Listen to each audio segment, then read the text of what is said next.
I've had many embarrassing moments playing basketball. I think probably the most embarrassing was I used to bring a guitar on the road, and because I wanted to learn how to play a guitar, and I was the worst guitar player ever. Like I would how I like saying I push buttons.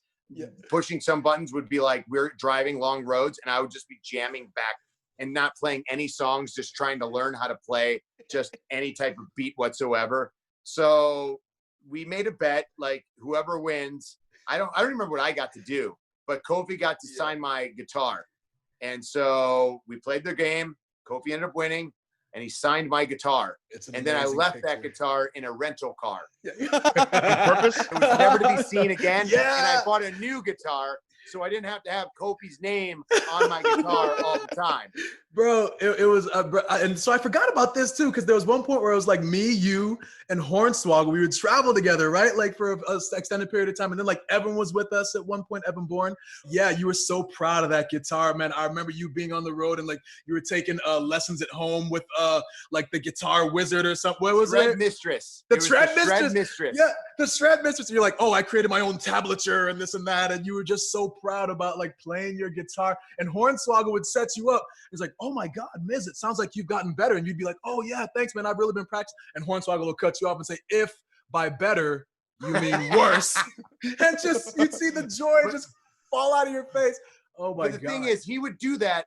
Like I would get caught with that same joke like every week. Every single week, we'd get in the car. He'd tell me how good I'm getting, and I actually believe I'm actually getting better. Like, and I'm like, oh yeah, I am, and he's like, if, and I'm like, oh,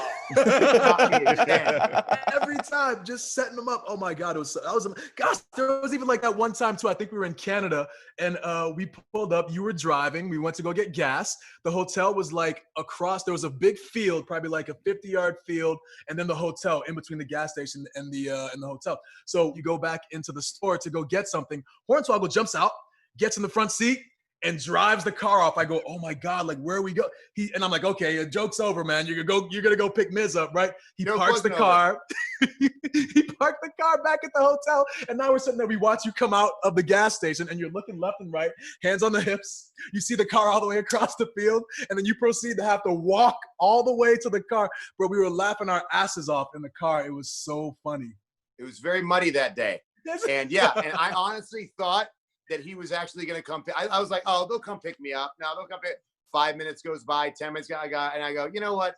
The hotel's right there. And then I walk in, and it's through sludge and puddles and disgust. And yeah, that did happen 100%. Horrible. But going back to like the basketball games too. So as far as the reason why, like, to lose to you, so I feel like, and this goes for like video games, athletic, any kind of contest, to beat you is the best ever, because I feel like you like to run your mouth a lot, you like to talk a lot, and when you beat you, it's like, you know what I mean, like it's elated. I'm elated about it. But to lose to you, I would never hear the end of it. We'd be sitting here on this podcast right now telling a different story. I feel like you would have never played me again, and I'm sitting there. Sounds familiar. 100%. Literally, I am waiting for the moment that I beat you, and literally, you will never beat me again, because you will never play me again, bro. And you will have to hear about it for the rest of your life, how I beat you at basketball. Like that is yes, that is. And what that was the stress. For. Yeah. That was the stress, dude. Like when I was down like 10-0, I'm like, I'm having like a literal like a panic attack on the court. I'm like, I cannot lose this game. I'll never hear I can't lose to the Miz. What's everyone gonna say? You get so pumped up in a game in my entire life. Like like when you go for a rebound, you jump up. Kofi was like hitting the rim. He was like LeBron James. I would do like an Allen Iverson, not really, like crossover, start going to the rim, go to do a layup, and Kofi would be right there. Bow! LeBron James in me off the backboard, just swatting me left and right. I've never seen him try so hard in my entire life at anything. I don't think anything than that one game. That one game, he was not going to let me. And I was mouthing off because I was 10. It was 10-1. I was so loud. Bad. I was obnoxious. But Kobe just remained focused. He didn't even let me in. That's how focused he was. What I want for this, I want footage of this game as you're describing your Allen Iverson crossover and actually see what's happening. I want also footage to accompany when Kofi had his LeBron James block. It's like us when we do the frog pose and we think that we're 6 feet in the air. Yeah. When you actually watch it, Kofi jumps 2 inches, stumbling around. In your mind, you think you're just killing it, but in actuality, it's a hot mess.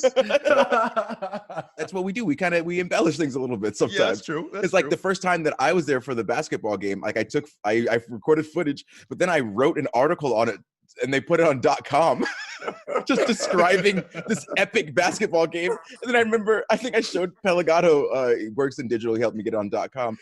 I showed him the footage. He goes, "Is this a different game?" No, this is the one I wrote about. It's like, they don't really match up, buddy. The sad part is we talk so much smack that you think that this is the most epic basketball game you will ever see. Like, you think 2 pros are going on the court and you're wondering why they aren't in the NBA the way they're talking. Play like 5-year-olds could beat us. Do you want more? Of course you do. Subscribe wherever you get your podcasts and feel the power.